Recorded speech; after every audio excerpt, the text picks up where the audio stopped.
What is up, everybody? Welcome back to another edition of the Sheehan Show here on Sherdog.com. And today we are back with another edition of the betting show as we head into what is a fairly busy weekend in the world of mixed martial arts. We have the UFC returning for the first time in a couple of weeks. We have a very good one championship card. I have a preview for that out, so if you haven't already seen it, please check that out. There's Oktagon as well this weekend, which I actually have one bet from. It's a really, really good Oktagon card.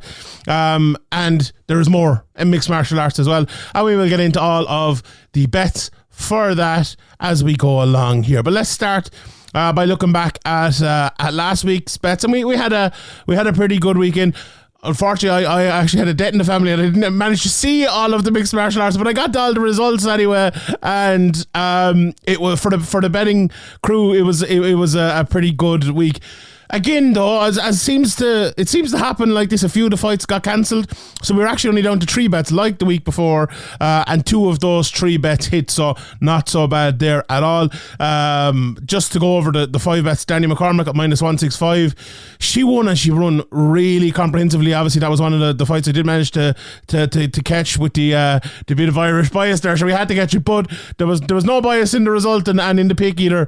Danny looked, I think, phenomenal. It was by far the best performance of her career, and she got the finish and all of that. And that -165 price, you know, I kind of said last week it was a good price. Looking back, it's an even better price. It probably should have been -265, even a little bit more. She dominated that fight and won it and did really, really well. The Samantha Jean-Francois fight was cancelled the day before at the weigh-ins.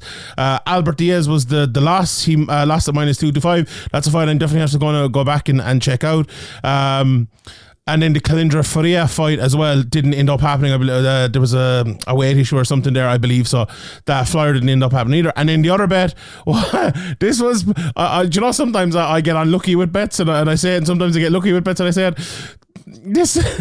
This maybe, do you know what? I'm not sure which category this falls in. Maybe the lucky part. But my other bet was at +100, a knockdown in either rounds 1, 2, or 3 of Fury versus Ngannou. Now, I didn't think it'd be Ngannou getting the knockdown, but he did get it. So that was a winning bet at +100. And, you know, just briefly, I suppose I haven't had a chance to speak about that yet. And I did 2 different podcasts about Francis Ngannou when he left the UFC or the UFC, whatever happened there, and then another one when he signed for the PFL. And I actually went back and I watched listened to the second one. All these podcasts are also available on Spotify, SoundCloud, and all that audio. If you don't want to just watch, you can listen to them as well.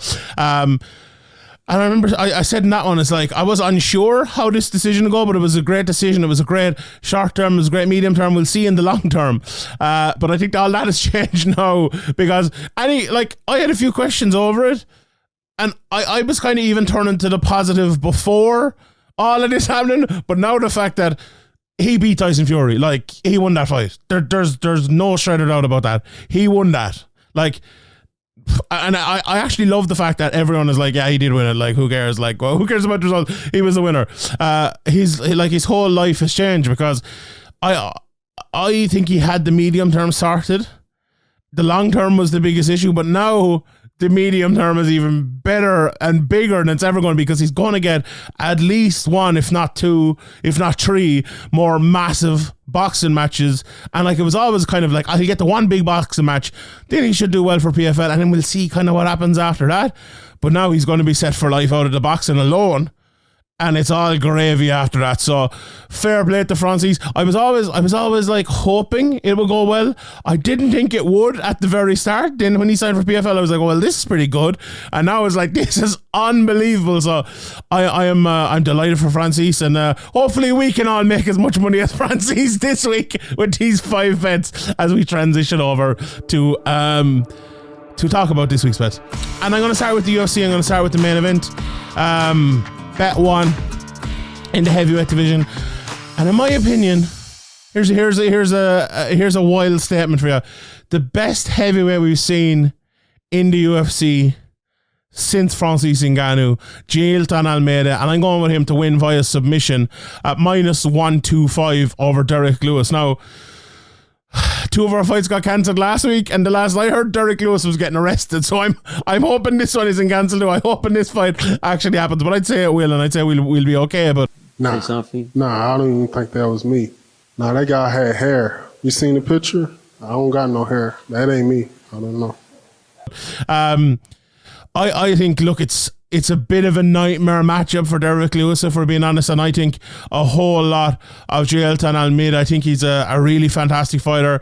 It's funny, we'll get to the second bet in a second, but my two, I would say, maybe not top prospects, but two of my favorite prospects, my two top prospects at like between middleweight and heavyweight, I would say, are both fighting on this card this weekend, and we'll obviously we'll a bit of a spoiler, we'll get to the second one in a second, but I just think Almeida is a fantastic fighter. There's a question mark over whether he should be heavyweight or light heavyweight. That's a question I think we will get answered over the next 3 or 4 fights, because I think it'll either be an issue or he'll become champion, and if it's an issue, he'll go down to light heavyweight and he could very well become champion there. But this is actually, sure, do you know what? So his initial matchup was supposed to be Curtis Blades, which, in my opinion, was a much better fight and a much stiffer test and all of that. But this is a test in a different way, right?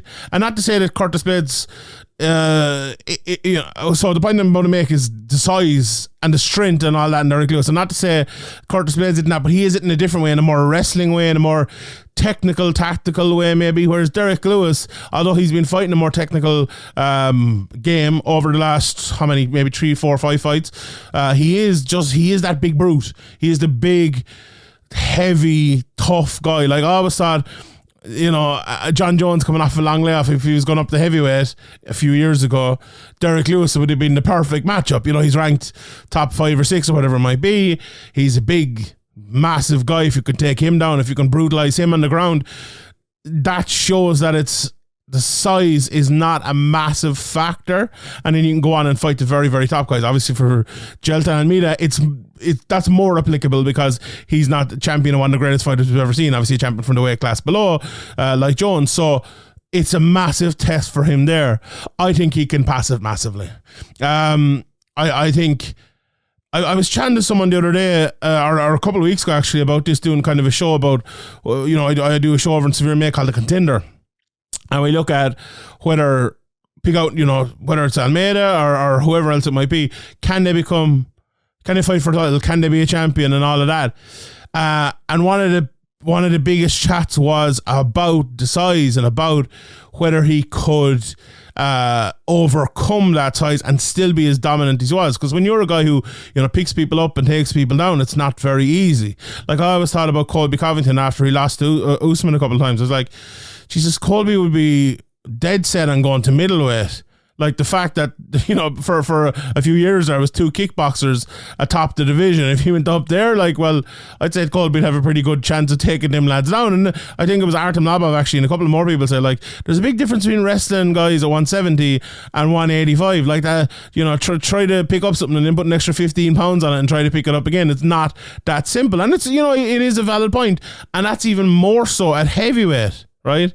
So this is the test, I think, for Almeida. My opinion is he'll pass it. My opinion is Derrick Lewis doesn't have the best takedown defense in the world. His best takedown defense is an uppercut, let's be honest, or a big shot coming in. He's actually pretty good at landing them, as the aforementioned Curtis Blades found out. But I do think Almeida is crafty enough to avoid it, and he's quick enough, and he's strong enough to avoid it and then get inside and get the takedown he needs.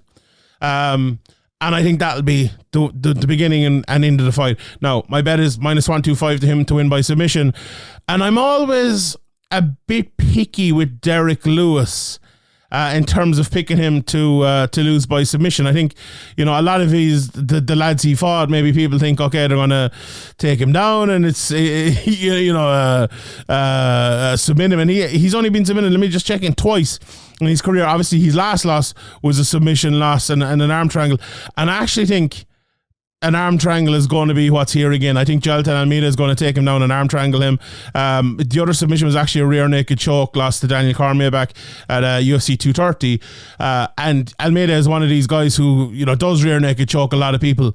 But I think it's hard, just the pure size of Derrick Lewis, even though Almeida is long and everything like that, and it is definitely a possibility.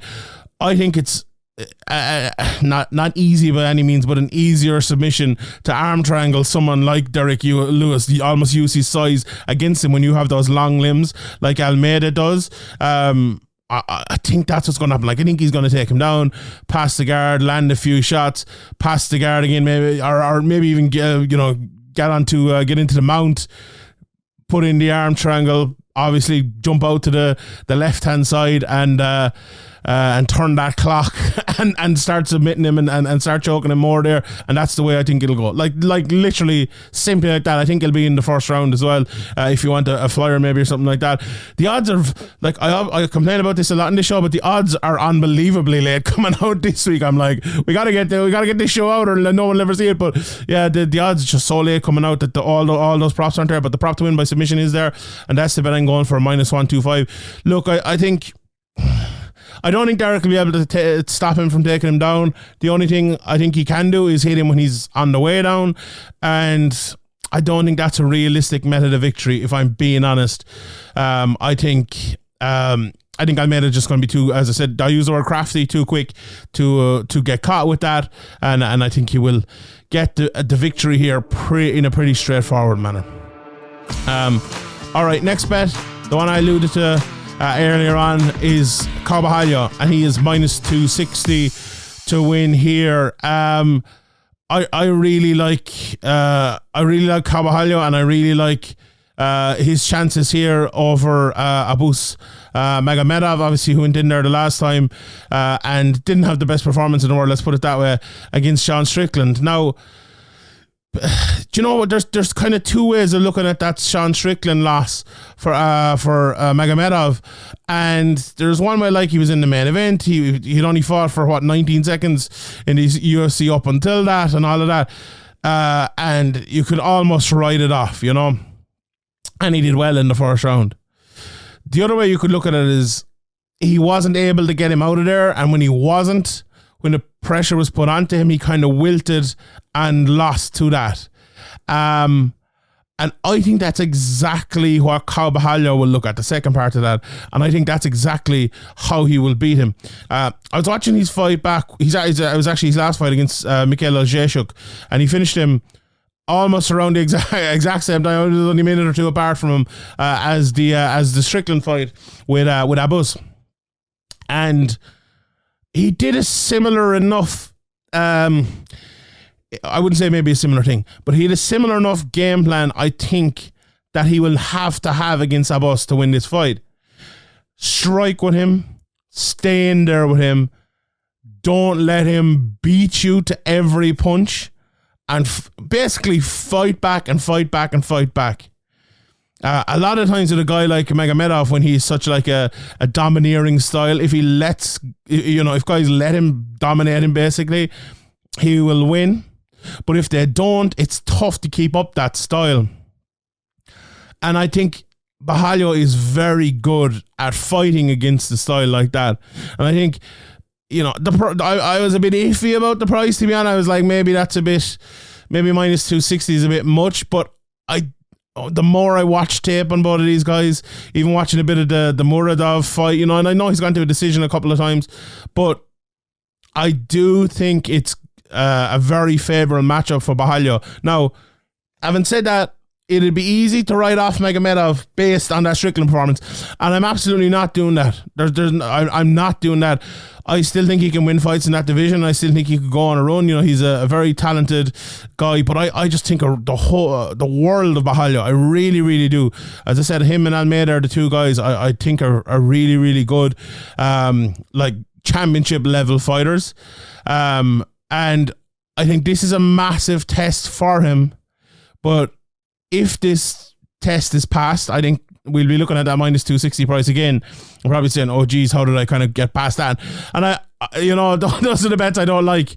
Those are the bets I don't like passing up. So I'd rather throw it in there at -260 than not. a couple of other small points, I think, for Borralho, right?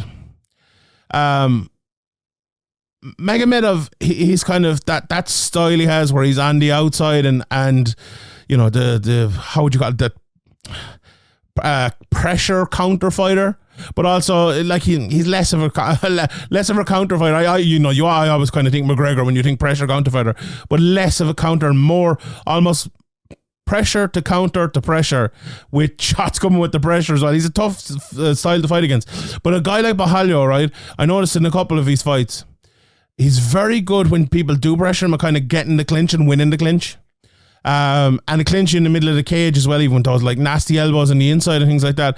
Those are the sort of things, right, that are not big in terms of, like, you look back at the fight afterwards, and unless you're doing like a fine tooth comb analytical look at it, you might mention them, but they're the sort of thing that when you win a clinch against someone who's pressuring you, because you have stopped the pressure with the clinch and won with the clinch, it'll make them more reluctant to enter again. And that's how you change a guy, right? That's how you change the approach of a guy, by making them think. Like, the best thing to stop leg kicks is to check one leg kick, you know? It makes them think about the next leg kick. And I think Borralho's ability to clinch in the center, that was really a big factor with me saying kind of yes, I'm pressing the yes button on this bet. I think he will break it with that and then start pressuring himself, start landing the shots. And another part of it as well, even though, you know, he's gone to a few decisions now over the last few fights, I think he's dangerous. Like, he's not the one punch knockout guy, although he can be, or a big head kick or something like that, but he does hit hard and he throws hard as well. And like, I think it's the next fight coming up, that matters if you're looking on the judges as well, and I think that will be something that might get him over the edge on this one. So Borralho minus 260 straight up, and indeed it is the next bet that I'm talking about, the power as well, and it's Denise Gomes. I'm going for her to win over Angela Hill, and it is at minus 130. Now that bet has kind of moved around a little bit in the last few days. You can get, actually, it's just moved since I looked at it an hour ago. It's minus 121 now, so minus 121 that bet is at the moment. And you know, with all bets like this, I suppose, coming in from minus 150 to minus 121, it's always interesting to look at those lines and see, okay, what's the reason for that? And I think the reason for that is maybe twofold. I think Denise Gomes is a good fighter, but, you know, 10 fights into her career, maybe not the known entity at 23 years of age that some other people are. Only 3 fights into her UFC career, lost one of them, and, you know, another one was only 20 seconds long, whereas Angela Hill has been around for a very, very long time. But I think the difference in this fight, and the reason I'm gone for, and the reason I think that price of, I was given a minus 130, but minus 121 is very good, is because she will win rounds against Angela Hill. Look, Angela's a very tough person to get out of there. She's lost 13 times in her career and only been finished twice, never been knocked out, 2 submissions. So she's very, very hard to get out of there. But if you look at her record as well, she's 15 wins and 10 of them have gone to decision. So, you know, and the other 5 have been knockouts. So she's not the biggest knockout artist in the world. It's almost certainly going to be a decision if Angela Hill wins or if she loses, you know, which is a funny thing to say. So you almost have to look at how the other person will win or lose that decision, right? How Denise Gomes win or loses the decision is this. I think let's start off with loses the decision. I think she loses the decision by fluffing on her big shots and getting jabbed around by Angela Hill, who, you know, is not the best fighter in the world, but is a very good, I would say a very good technical tactician, let's put it that way, you know, and it's the reason why I think she thinks she's robbed in a lot of her fights, because she thinks, well, I fought technically well and I put on the right tactical fight, yet I still lost, right? And it bewilders her a lot. And I look, a lot of that is because of maybe not the biggest studying of the criteria, possibly, right? So that's how you lose to a fighter like that. You get out-tacticked and out-techniqued by him. How do you beat them? you land the harder shots. You look at the judging criteria and you say, how do I win a fight like that? And what does judging criteria say? You know, the more immediately impactful shots. So Angela Hill, this genuinely, here's my prediction for this fight. Here's my prediction. Angela Hill outstrikes Denise Gomes by double the amount of strikes, and Denise Gomes wins maybe 30-27, 29-28. That's my prediction for this one. I think she is going to just throw bigger and land more than Angela Hill in terms of the power shots. Angela Hill is going to land more jabs, land more combinations maybe, but Gomes is going to land the harder shots. She's going to throw at her, and she is going to connect the odd time. And the way Angela Hill fights, it's only going to take 2 or 3 a round. Like we've seen Chito Vera fighting recently, and lots of his fights have been he's losing. He gets a big knockdown and wins the round. That's MMA these days, and do you know what? That's good. I think it should be like that, right? And I think that's how Denise Gomes should fight this fight, and I think that's how she will win this fight. I think she's obviously younger, quicker than Angela Hill. She has the size differential. Angela Hill always has it over people in terms of, they're the same height actually, but Angela Hill is, it fights I would say she probably has a longer reach. Maybe she fights a very long type of way.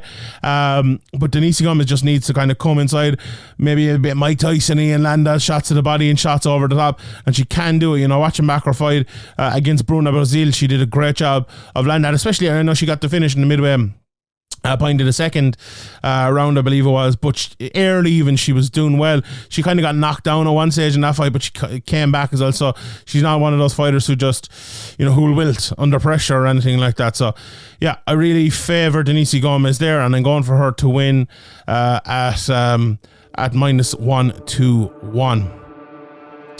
Right, the next fight I'm going to is, I believe, the first time I've ever given a bet from Oktagon, and the Oktagon card coming up this weekend is very, very, very good. Former cage-weight champion Aaron Abbey is taking on Elias Garcia in the main event for the flyweight title. Scott Ascom, the former KSW standout, is on that as well. Akon Wanless, who's a very, very good up-and-comer, he's fought a few times in cage-weights, he's on it. George Staines, who is one of the top amateurs over the last few years in the UK, is fighting Dennis Frimpong, who's a star. Like they have this show out, the Oktagon show at the moment, and Dennis is a real star. I think he's a couple of fights into his career, but he's a good fighter and a very good up and comer as well. And there's many others, Alex Lahore, Lee Chadwick, and more are on the card as well. So very, very interesting. But I too think the highest quality fight on this card is Jack Cartwright and Antun Racic. Cartwright, we all know him from Cage Warriors. Racic, we all know him from, I suppose, KSW. Down through the years, he's been there at the very, very top. Fought some of the very, very best. The likes of Jacko Vishlak, Sebastian Privish, Damian Stasiak, and more. Down through the years, he's a very, very good fighter. And Jack Cartwright has one of the, one of the craziest, I suppose, European-based MMA careers over the last couple of years. Like, he's only fought twice since that unbelievable win over Gerardo Fanny back in 2020. Got disqualified, or his opponent even got disqualified for headbutts. Sylvester Miller against him in 2021. Then he had an opportunity in Dana White Contender Series, which he unfortunately lost after being, a 10-0 undefeated fighter up until that. And we haven't seen him in over a year, but he comes back here at Oktagon with, I suppose, a lot to prove. And he is my bet for the week. My fourth bet for the week at -105 in this fight with Racic. I just have a lot of time for Jack Cartwright. I think he's a fantastic fighter. I think he will bounce back. I just think I watched a few of the Racic fights, and he's a very strong, well-built, muscular man, and you put the two of them together, you might say, oh, Cartwright's not going to outpower him. But I think Racic is a little bit slower than he once was. And I don't think he has the power for a guy like Cartwright to be massively afraid of him. And I'm actually just looking at his record here. He's only one knockout in his almost 40 fights. So, you know, I hadn't even seen that before. I made that point after watching a few of the fights. A lot of submissions, obviously very good on the ground. And maybe that'll make Cartwright think a little bit about it. But Cartwright can fight on the feet or on the ground. He's a very good striker, but he's a brilliant wrestler. Takes lads down and beats them up there. And I think he will wait and be more patient with that, but I do think he will take Racic down, and I do think he will kind of beat him up there.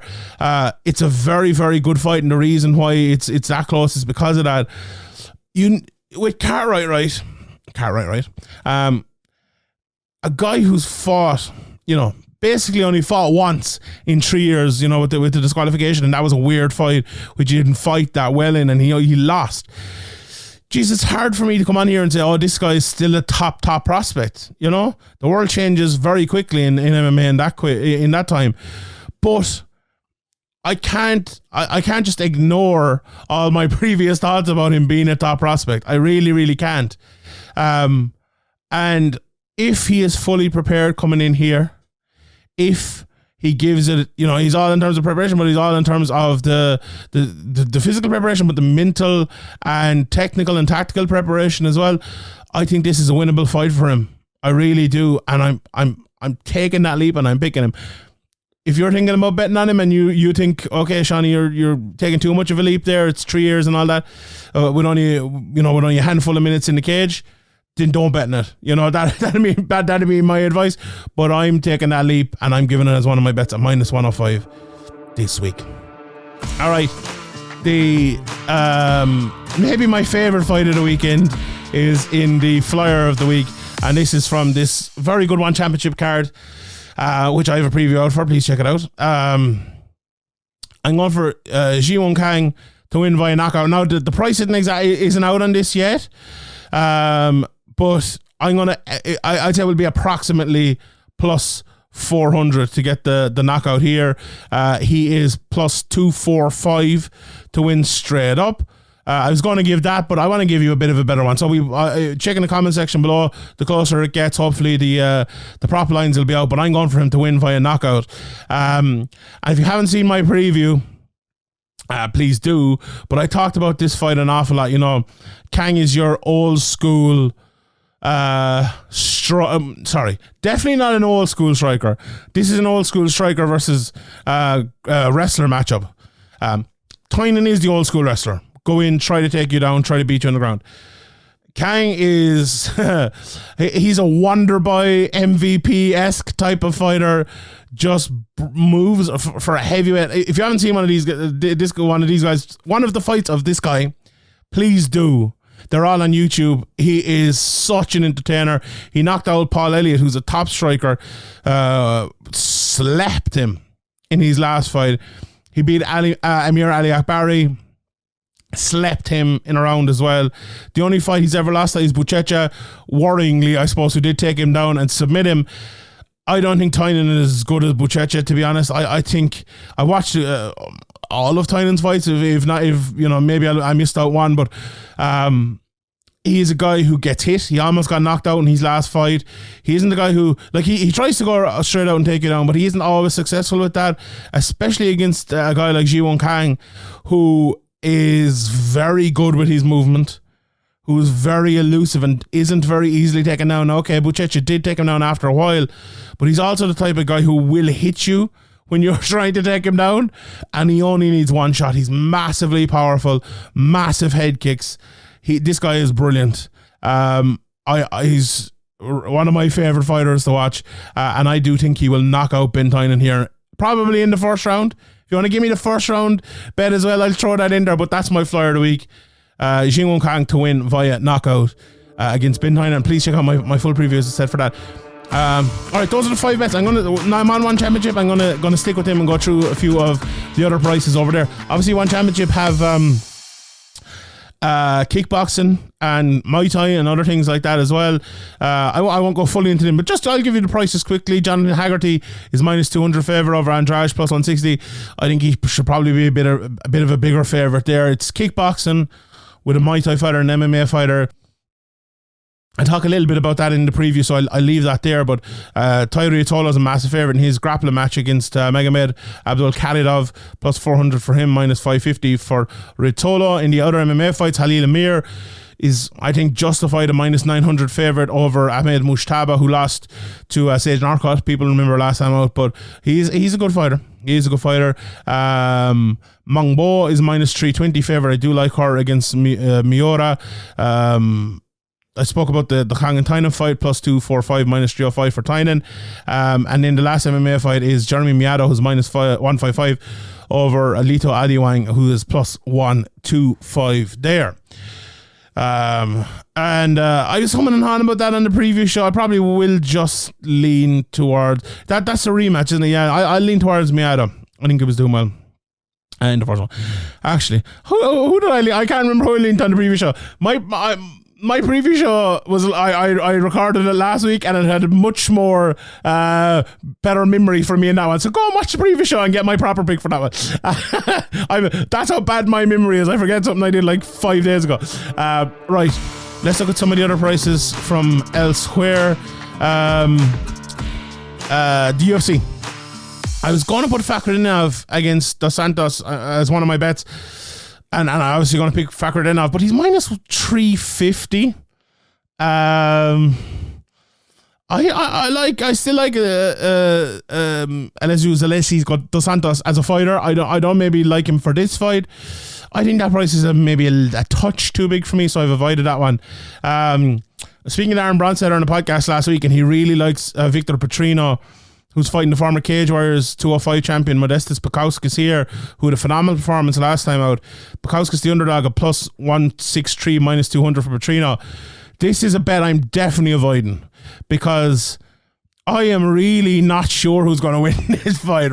Like, really not sure who's going to win. A toss-up for me.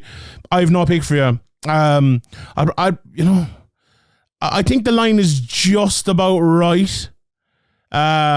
And maybe Petrino might be ahead, but God, I don't know. Then we've Helen Gomes, obviously, we spoke about. Eduardo Maura against Montserrat Ruiz. Ruiz, the big underdog at plus 400. Maura, the favourite, at minus 526. And yeah, let me just scroll down here and get the rest of the betting prices there. The straight up prices for Lewis and Almeida is plus 375, obviously for Lewis, minus 500 for Almeida. Go for Almeida there, but I like the submission bet. Dalby and Bonfim, interesting. Nicholas Dalby's always a good underdog bet. You can get him as far up here as plus 450, around the minus 600 for Bonfim. I do think obviously Bonfim is a massive favourite there for me, as well as the bookmakers. Mays and Nascimento, again, probably just take the underdog there. Mays at plus 145. You never know with the big boys. I like Petrosian, Rodolfo Vieira. Petrosian performed well in his last couple of fights. They're both minus 110 for this fight. I probably have to go Petrosian based on what he did last time out. The other Bonfim Ishmael against Vim Pachel, minus 500, I think is the correct price there. Right. So what have we left? We have Oktagon left. The Aaron Abbey fight in the main event against Alice Garcia. I don't know a whole ton about Garcia, if I'm being honest, minus 188. I do like Abbey though at plus 140. Very, very good fighter who's been around for a good while. Oneness at minus 175 against Jacob Bachnik. Oneness is one of these guys, if he produces what he can produce, he'll win that fight. But I don't know if he always produces it, if you want to put it that way. So maybe you want to avoid. Common Days fighting Shoaib Youssef. Youssef the favourite, minus 350. I think that's just about right. Alex Lahore against Ian Serdou, who's the favourite, minus 138, plus 105 for Lahore. I'd be going for Ian in that one. Shamrock, a big favourite, minus 549 to the plus 350 of his opponent. Lee Chadwick is the favourite as well for his fight. Scott Ascom is a minus 200 favourite. I think he'll get back to winning ways there as well. Aaron McDonald, very interesting fight against Hassan, who were both on the show. I think McDonald produced a very good win on that. I think at minus 110, that's a very good bet there. I think he'll have enough for Hassan, even though Hassan has the experience on him, but I do think he will win that. I think there's two comedians fighting. I'll leave that one for someone who cares about that shite to talk about. And the Frimpong Staines fight is very interesting. Staines minus 188 plus 140. I think if you'd done the betting odds for this before the show, you'd probably have Staines at plus 400 maybe, you know, based on his reputation. But Frimpong impressed a lot of people on that show. This guy is means business, you know, and like it's on YouTube. I'd encourage anyone to watch the show. I had Paddy Houlihan on talking about it a few weeks ago. Please check that out as well. But very entertaining. It's like old school tough. It was actually really good, and I'm looking forward to watching this card based on it. But yeah, toss of the coin again on that one. You probably have to take Staines based in the fight. I know the Irish contingent will kill me, but I think Staines based on that price is a good one. But Frimpong can hit, and he's very well rounded, very good fighter, and I'm looking forward to seeing that. Actually, Reason have a card as well over the weekend. Chichiro Suzuki is on it. Tawfiq Musayev is on this card. Justin Scoggins against Magomedov. Scoggins a big favourite in that one, and there's other people on that as well. So lots of MMA to go around this week. There's a Superior Challenge card as well. Carlisle Brexton, the former Bellator light heavyweight standout, is on that. He's a big favourite in his fight over Diego Dixon as well. So yeah, a lot of mixed martial arts to keep you entertained over the weekend. All right, everybody, thank you very much for tuning in. I really appreciate every single one of you. If you could you give it a thumbs up? Could you give it a subscribe? I'd really appreciate it if you did. It means a lot, and we will leave it there. My name is Sheehan for Sherdog.com, and I'll see you all next time.